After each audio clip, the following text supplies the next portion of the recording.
Pour moi, c'était prévisible. Dans le département de Matam, pour apporter un petit correctif, dans la commune de Bokidjavé, c'est des choses qui ne me surprennent pas personnellement.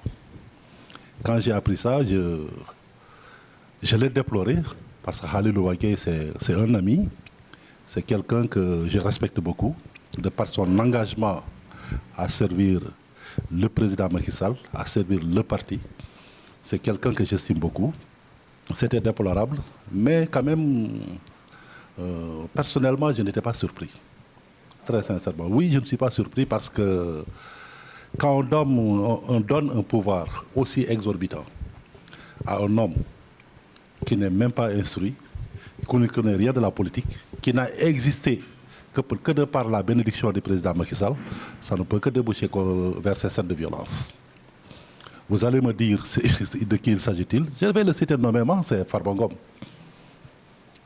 Je peux même dire, aujourd'hui, si le président n'a pas postulé à un autre mandat, dont il avait pleinement droit, je suis sûr que Farba Ngom est dedans. Parce qu'il observe ce qui se passe au Fouta, il observe ce qui se passe dans le pays, et malheureusement, Farba n'agit pas seulement dans le Fouta. Il est un peu partout, c'est la même gangrène. Donc je ne suis pas surpris, et ce n'est pas la première fois.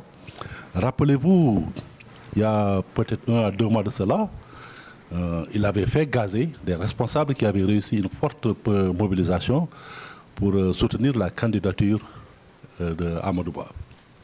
Ce n'est pas une première fois, c'est quelqu'un qui à chaque fois utilise la violence pour arriver à ses fins.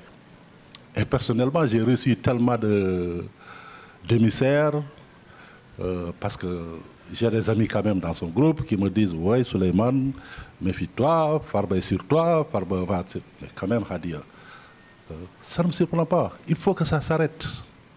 Il faut qu'on arrête ce gars-là. Je l'ai dit très tôt, s'il ne s'efface pas, bonjour les dégâts. Après l'agression de Khalil Ouaké, il y a eu des plaintes. Nous attendons le suivi de cette plainte. Il y a les gens qui attendent. S'ils savent que Farba, c'est l'intouchable, mais demain, si je dois aller accueillir le président, je prendrai mes responsabilités. Je n'attendrai pas que le nervi de Farba Ngom me tabasse.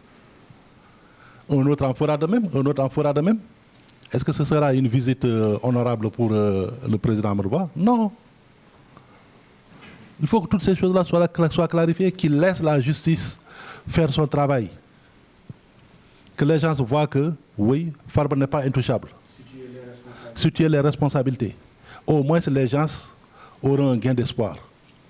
Mais c'est toujours Farba fait ce qu'il veut. Mais quand même, demain, si Amadou Ba doit venir à Matam, bonjour les dégâts, moi j'irai là-bas pour l'accueillir. Je ne me laisserai pas surprendre. Je me ferai entourer moi aussi de garde-corps qui vont résister. Un autre va en faire de même. Finalement, cette visite peut être une visite à la limite musclée, qui ne va pas, où on n'aura pas le gain escompté. Donc, je ne suis pas quand même dans les secrets de Dieu, mais je ne souhaite pas que cette visite se fasse dans les 2 semaines à venir.